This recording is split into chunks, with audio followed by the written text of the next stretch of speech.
नमस्कार, स्वागत है आपका खास कार्यक्रम देश देशांतर में। मैं हूं आरफा खानम शेरवानी। पाकिस्तान के प्रधानमंत्री नवाज शरीफ ने भारतीय प्रधानमंत्री नरेंद्र मोदी से अपनी मुलाकात को ऐतिहासिक करार दिया है। शरीफ ने नरेंद्र मोदी को पाकिस्तान आने का न्योता भी दिया। जानकारी मिल रही है कि नरेंद्र मोदी ने भी इस बातचीत में सीमा पार से आ रहे आतंकवाद का मुद्दा उठाया है और साथ ही मुंबई हमले में आरोपी लोगों के खिलाफ धीमी कार्रवाई का जिक्र भी किया। हालांकि शपथ ग्रहण समारोह में पाकिस्तान के अलावा सार्क देशों से आए दूसरे प्रतिनिधि भी मौजूद रहे, लेकिन जैसा कि अक्सर देखा जाता है कि पूरा का पूरा जो फोकस है वो भारत और पाकिस्तान के रिश्तों पर ही टिका रहा। नवाज शरीफ कह रहे हैं कि अतीत को भुलाकर दोनों देशों के रिश्तों में एक नया अध्याय लिखा जाए। क्या ऐसा मुमकिन हो सकेगा? देश देशांतर में आज हम चर्चा इस बात पर करेंगे कि नरेंद्र मोदी की अगुवाई में न सिर्फ भारत पाक बल्कि सभी महत्वपूर्ण पड़ोसी देशों के साथ किस तरह के रिश्ते होने की उम्मीद की जा सकती है। कौन से ऐसे कदम उठाने होंगे जिससे जो रिश्ते हैं वो न सिर्फ पटरी पर आएं बल्कि बेहतर भी हो सकें। जितना पिछले सालों में थे उससे कम से कम कुछ आगे हम बढ़ सकें। मेरे साथ स्टूडियो में कई खास मेहमान मौजूद हैं। शिव शंकर मुखर्जी हैं जो कि एम्बेसडर रह चुके हैं कई देशों में। इसके अलावा मेरे साथ राजीव सीकरी हैं, फॉर्मर सेक्रेटरी हैं ministry of external affairs. Studio में दूसरे खास मेहमान आनंद कुमार सहाय हैं मेरे साथ, कोऑर्डिनेटिंग एडिटर हैं एशियन एज अखबार के। और चौथे मेहमान भी हमारे साथ जल्द ही जुड़ जाएंगे, कॉमोडोर रिटायर्ड सी उदय भास्कर जो कि सीनियर फेलो हैं नेशनल मैरीटाइम फाउंडेशन के। बहुत स्वागत है सभी मेहमानों का। सबसे पहले अगर आपके साथ शुरुआत कर सकूं मैं मुखर्जी जी, जो भी अभी तक हमने देखा है ज़्यादातर खबरें हेडलाइन बना रही हैं, कितना आपको लगता है इसमें वाकई सब्सटेंस नज़र आ रहा है? किस दिशा में आगे बढ़ते हुए नज़र आ रहे हैं? नवाज शरीफ कह रहे हैं कि जो मुलाकात है, हालांकि बहुत फॉर्मल मुलाकात नहीं हुई, उसके बावजूद भी ऐतिहासिक वो बता रहे हैं। नरेंद्र मोदी ने भी जिक्र किया है कि आतंकवाद को आप काबू करिए, उसके बाद बात आगे बढ़ाएंगे। लेकिन वो शर्त जो हमेशा लगी होती थी कि पहले आतंकवाद पर काबू करिए फिर हम बात करेंगे, कम से कम वो डिसॉल्व होती हुई नज़र आ रही है। देखिए, मेरे ख्याल से जो ये मीटिंग हुई थी दोनों प्रधानमंत्रियों में, ये एक तरफ से इसमें बहुत ये जो स्टेटमेंट्स जो निकले हैं, जो बातचीत हुई, इसमें बहुत ज़्यादा इंटरप्रिटेशन करने की ज़रूरत उतना नहीं है। ये पहले से साफ जाहिर था कि ये जो पोजीशन है मिस्टर नवाज शरीफ का प्राइम मिनिस्टर ऑफ पाकिस्तान के हैसियत से, वो पोजीशन हमारे प्रधानमंत्री का से कहीं कम है। हमारे प्रधानमंत्री जो हैं डेमोक्रेटिकली इलेक्टेड तो हैं ही, लेकिन हैं पूरी तरह से प्रधानमंत्री। और मैं ये पहले भी कह चुका हूँ कि नवाज शरीफ जो हैं, जो बहुत ही महत्वपूर्ण मुद्दे हैं पाकिस्तान के लिए, खासकर भारतवर्ष और भारतवर्ष को कमज़ोर बनाना, भारतवर्ष के लिए भारतवर्ष में डिस्टेबलाइजेशन करना, जो उनका नंबर 1 पॉलिसी एजेंडा है, उसमें ये बड़े मुद्दे जो हैं, इसमें कंट्रोल है पाकिस्तान के आर्मी का और आईएसआई का। लेकिन शिव शंकर मुखर्जी, जिस तरह से नरेंद्र मोदी के प्रधानमंत्री बनने से पहले और उसके बाद के दिनों में जिस तरह से दोनों देशों की तरफ से स्टेटमेंट्स आए थे, काफ़ी स्केप्टिसिज्म जो है उसका बाजार गर्म हो गया था। आशंकाएं हो रही थी कि कैसे रिश्ते होंगे भारत और पाकिस्तान के बीच, बल्कि और दूसरे सार्क देशों के साथ भी। आपको लगता है कम से कम पहले ही दिन चार्ज संभालते ही सबसे पहले अच्छी बात ये हुई है कि एक अच्छे डायरेक्शन में दोनों देशों के रिश्ते जाते हुए लग रहे हैं? मैं इससे पूरा सहमत नहीं हूँ। जो अगर पाकिस्तान और भारतवर्ष के बीच में जो ऐतिहासिक प्रॉब्लम्स हैं, जो दुश्मनी खड़ी हुई है बीच में, जिसको हम जिम्मेदारी पाकिस्तान को ठहराते हैं और जहाँ तक मैं समझता हूँ ये सही ठहराते हैं कि ये पाकिस्तान दोषित है, तो इसमें अगर नया, जैसे मीडिया में बातें हो रही थी कि एक नया चैप्टर होगा इंडो पाकिस्तान रिलेशंस में, अगर ये नया चैप्टर होगा कभी भी, ये मीटिंग में या अगले कुछ सालों में मीटिंग्स में, तो ये नवाज शरीफ के लिए नहीं होगा।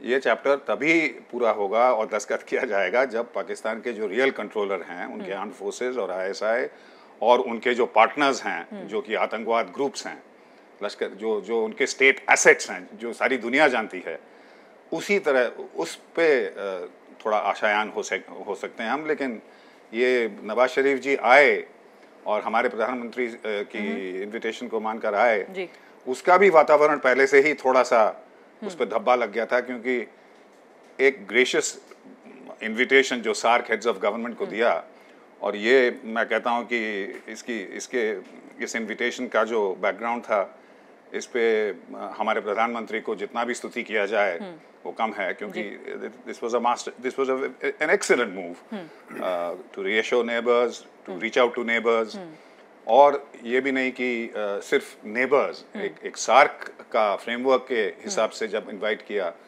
तो ये कोई कंट्रोवर्सी नहीं हुई कि अगर नेबर्स कहें तो फिर चाइना भी नेबर है, बिल्कुल, तो उसका तो फिर टोटली डिफरेंट डायमेंशन हो जाता है। बिल्कुल। तो इसी वजह से मैं कहता हूँ कि ये और जब बातें होती हैं इस सेरेमोनियल ओकेजन के पास, तब दोनों लीडर्स, ये मैं बार बार देख चुका हूँ, ऐसे मीटिंग में बहुत अटेंड कर चुका हूँ, दोनों लीडर्स बहुत प्लेजेंटली कुछ बातें कहते हैं जो कि वो अपने देश के कॉन्स्टिट्यूएंसी को दोहरा सके कि हमने ये बोला। और खासकर पहले हमारे प्रधानमंत्री को ये जरूरी था कि हमें बोलें कि मैं आतंकवाद का मुद्दा रेज कर चुका हूँ और लश्कर-ए-तोयबा 2611 रेज कर चुका। पाकिस्तान के प्रधानमंत्री को कहना लाजिम है जब घर वापस जाएंगे कि हाँ, कि वो क्या लेकर आए हैं भारत से, ये भी डायलॉग होना चाहिए वगैरह। मैं वापस आती हूँ आपकी तरफ। राजीव सीकरी, ये बताइए कि फिलहाल शिव शंकर मुखर्जी कह रहे हैं कि बहुत कुछ इसमें पढ़ लेने की या बहुत कुछ हासिल हो गया, हमें इस तरह से कहने की शायद जरूरत नहीं है, बल्कि इसको एक देखा जाए कि एक सेरेमोनियल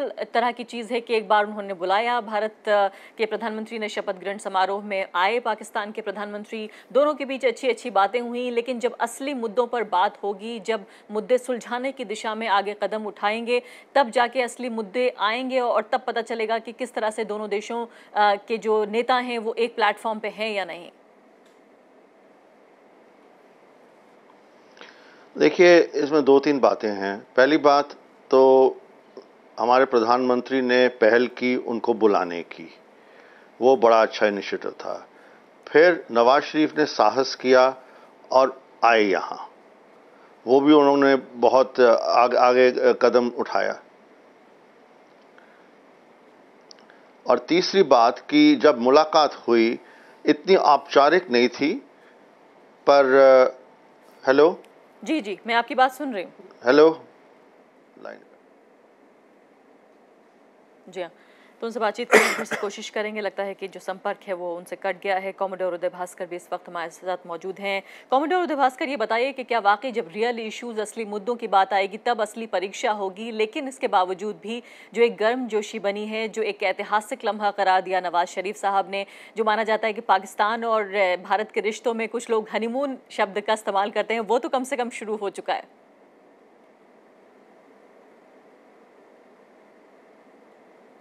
आनंद साहब, आप इस बात का जवाब देना पसंद करेंगे जो सवाल मैंने कॉमोडोर उदय भास्कर से पूछा है कि वाकई कम से कम एक जो शुरुआत है वो जरूर गर्मजोशी के साथ हुई है, फूल जरूर बिखेरे जा रहे हैं।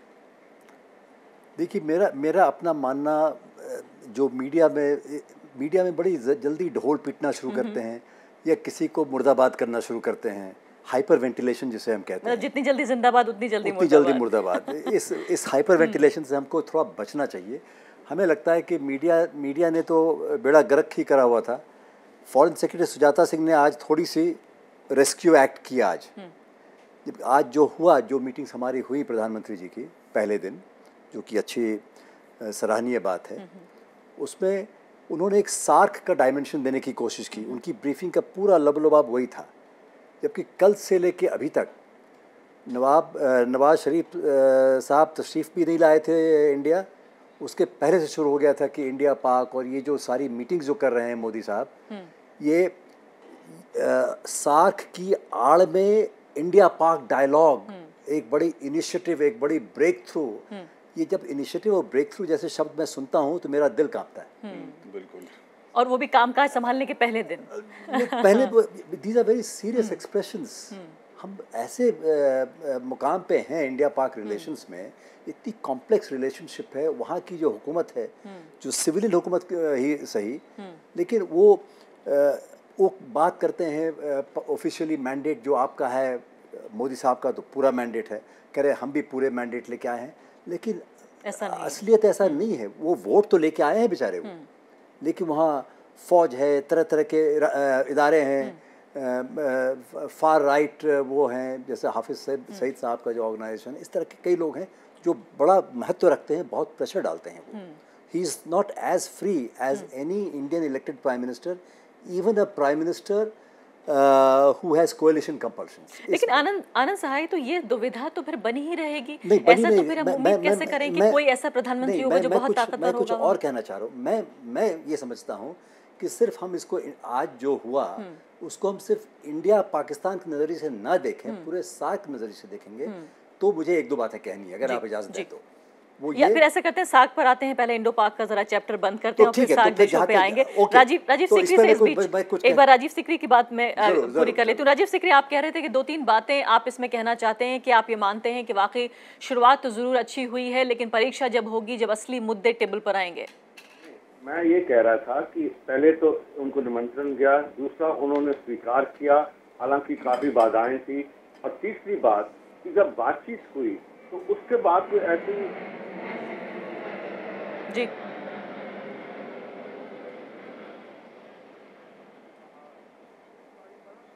उसने वो कहा, तो इस बारी बड़ा अच्छा वातावरण रहा है और ये मैं समझता हूं कि एक बड़ा अच्छा पहला कदम है।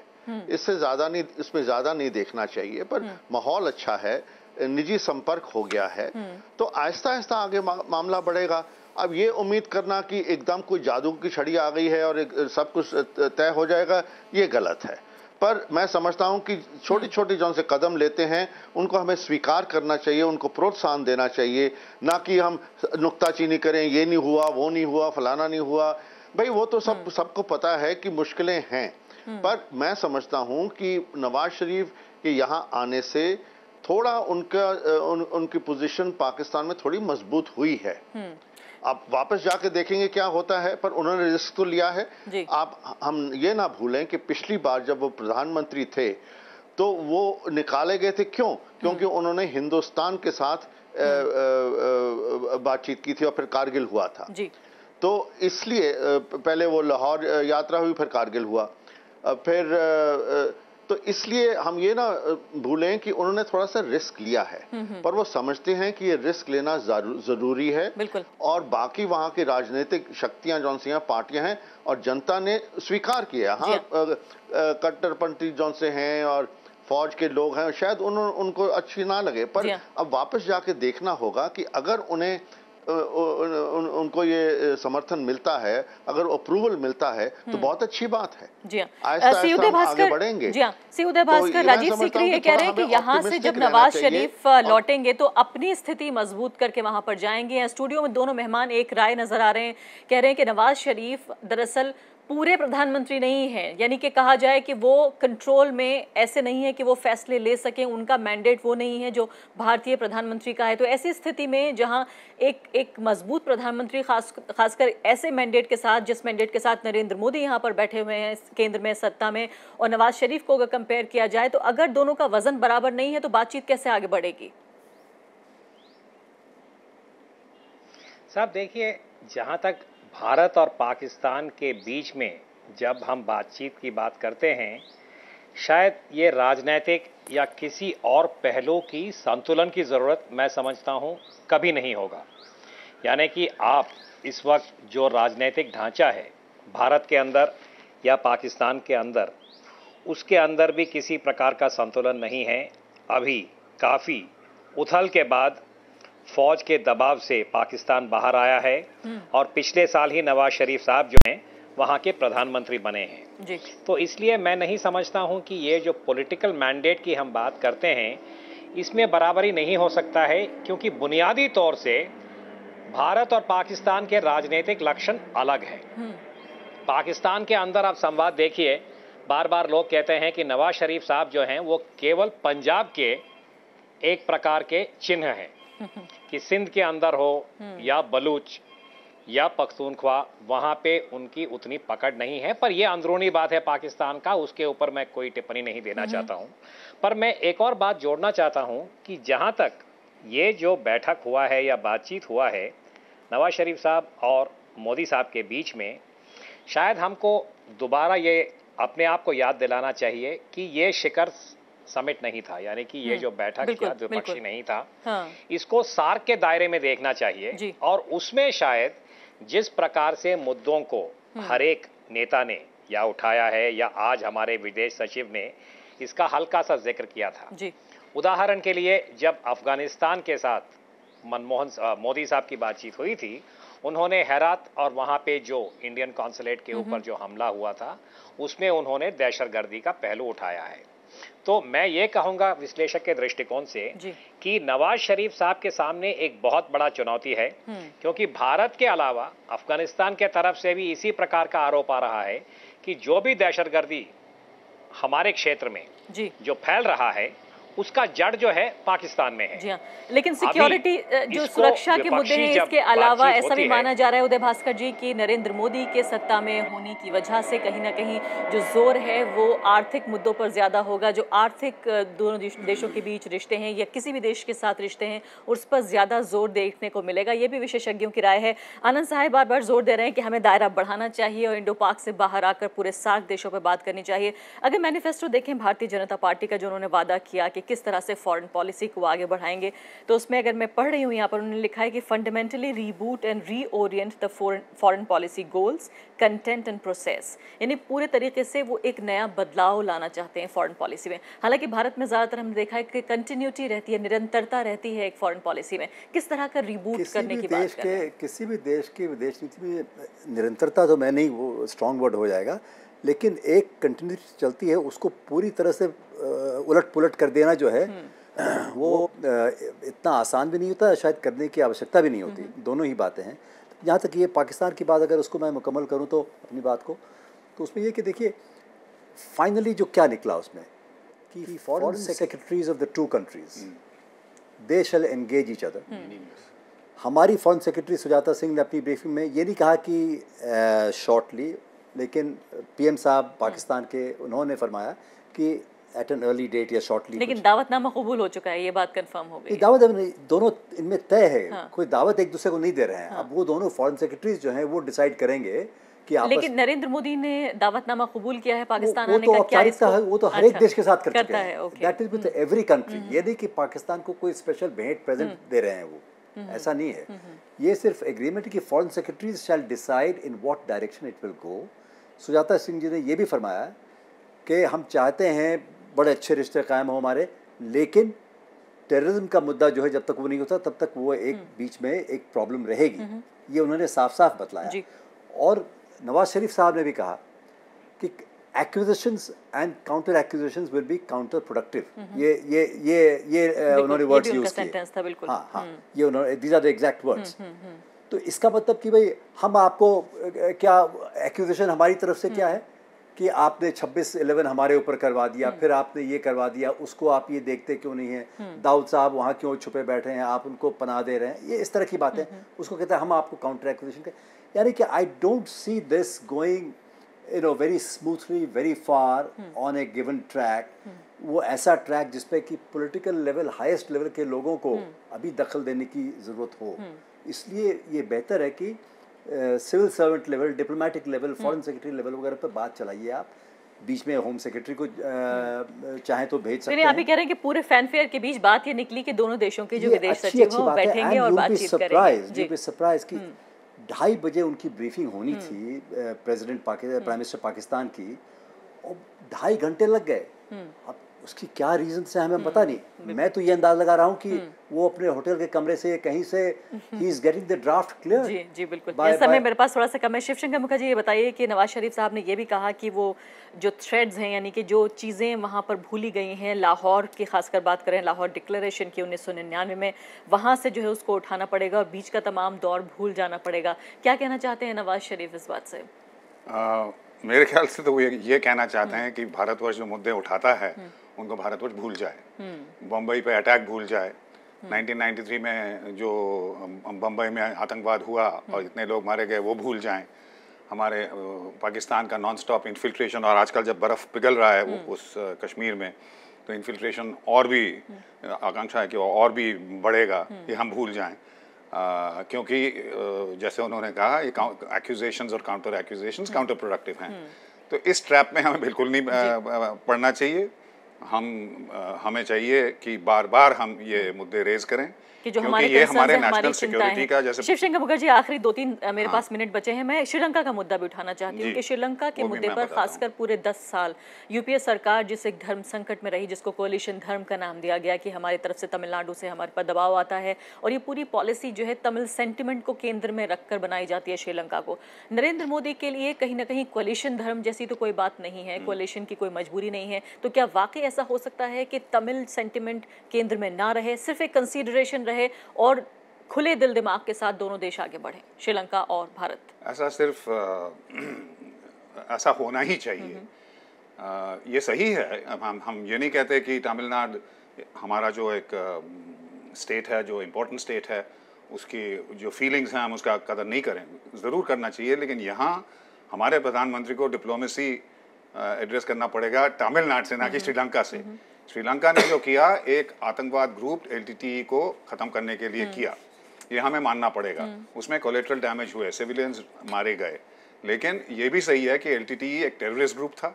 उनका लीडर प्रभाकरन एक टेररिस्ट था, कावर्ड था, औरतों और बच्चों के पीछे छुप के उनको कैनन फॉडर की तरह यूज करता था, और वो तमिलियन सिटीजन्स थे और they were waging a war against the state. So that has to be kept in mind. और ये जो एक चीज और बोलूंगा बहुत संक्षेप में, ये जो पूरा सेट ऑफ मीटिंग्स हुआ, ये पूरा जो ये इवेंट हुआ, क्या कहते हैं, स्वेरिंग इन से लेके मीटिंग्स जो हुए, इस पे हमारे प्रधानमंत्री का जो एम था कि नेबर्स को बुलाया जाए और उनसे शुरुआत किया जाए और ये सिग्नल दिया जाए कि भारतवर्ष उनसे रिश्ते जो है मजबूत करना चाहता है, और यहाँ से, और पहले ही दिन जब शपथ ले रहे हैं वहाँ से ही ये सिग्नल दे रहे हैं, उसमें वो उन्होंने बिल्कुल ठीक काम किया, बहुत ही उम्दा काम किया। और इस पे जो धब्बा लगा वो हमारे मीडिया से लगा, क्योंकि उन्होंने इस अवसर को, जो बहुत ही अच्छा अवसर था ये सिग्नल देने के लिए, उसको एक इंडो पाकिस्तान ढांचा बनाने में लगा दिया। बिल्कुल। और इफ यू नोटिस, मैं माफी चाहती हूँ, बिल्कुल समय बिल्कुल समाप्त हो रहा है। सी उदय भास्कर, ये बताइए कि श्रीलंका की से रिश्तों की दिशा में किस तरह से हम आगे बढ़ेंगे? क्या वाकई जो तमिल सेंटिमेंट, जो अक्सर हम ये कहते हैं कि उसको केंद्र में रखते हुए कहीं ना कहीं हॉस्टेज बने हुए भारत और श्रीलंका के रिश्ते, क्या इसके लिए आगे बढ़ा जा सकता है? क्या वाकई भारत को तमिल सेंटिमेंट्स के अलावा भी जो 13th अमेंडमेंट के इम्प्लीमेंटेशन की बात है, या जो जिस तरह से LTTE के साथ जो युद्ध हुआ श्रीलंका की सरकार का, सेना का, उसमें जो ह्यूमन राइट्स के, मानवाधिकार के मुद्दे हुए, ये सब भूलकर आगे बढ़ना होगा? दोनों देशों को जरूर ये श्रीलंका और भारत के बीच में जो तमिल वाला मुद्दा है, LTTE वगैरह, उसको मद्देनजर रखते हुए हमें आगे जरूर बढ़ना होगा। और मुझे लगता है, मैं शिव मुखर्जी साहब को आगे बढ़ाना चाहता हूं कि जो पहल मोदी साहब ने किया है, अभी चेन्नई के अंदर जो भावना है और जिस प्रकार से वहाँ के मुख्यमंत्री ने अपनी नाराज़गी भी उन्होंने बताया है, उसके बावजूद मैं समझता हूँ कि मोदी साहब ने जिस प्रकार से बातचीत आज किया है, इससे कोलंबो और दिल्ली के बीच में ये जो पॉलिटिकल या राजनीतिक बातचीत ज़रूर मैं समझता हूँ कि आगे बढ़ेगा। और साथ साथ मोदी साहब को चेन्नई के साथ अपनी जो भी डोमेस्टिक पॉलिटिकल कॉन्टेक्स्ट में इस बात को भी आगे बढ़ाना होगा।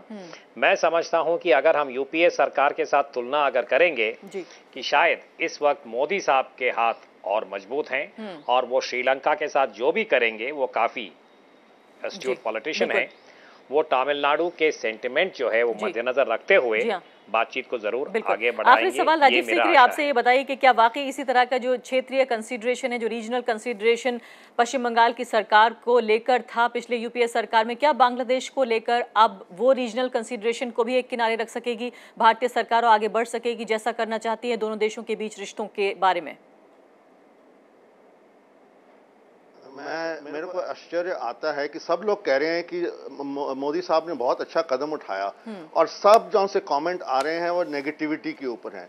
अगर हम थोड़ा पॉजिटिव भी तो देखेंगे, क्या हुआ, ये हो सकता है, वो हो सकता है। अरे हमको सबको पता है कि पाकिस्तान के साथ हमें सतर्क रहना पड़ेगा, और श्रीलंका के साथ जो तमिल का मुद्दा है उसको भी ध्यान में रखना पड़ेगा। तो ये सब मामले उठाए, पर इसके साथ साथ हमें ये भी तो देखना है कि आगे कैसे रिश्ते बढ़ाने हैं। अगर 2 कदम आगे नहीं बढ़ेंगे, अगर पहल नहीं करेंगे तो आगे कैसे चलेंगे? कोई कुट्टी करके थोड़ी राजनीति होती है।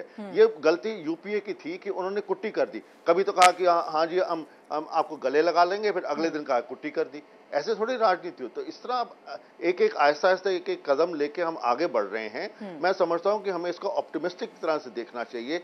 छोटे छोटे रास्ते खुल रहे हैं, उनको अब आगे और चौड़ा करना चाहिए, तभी आगे बढ़ेंगे। हर एक चीज तो अगर हम पूरा सिक्योरिटी वालों के दृष्टिकोण से करते जाएंगे तो कुछ नहीं होने वाला।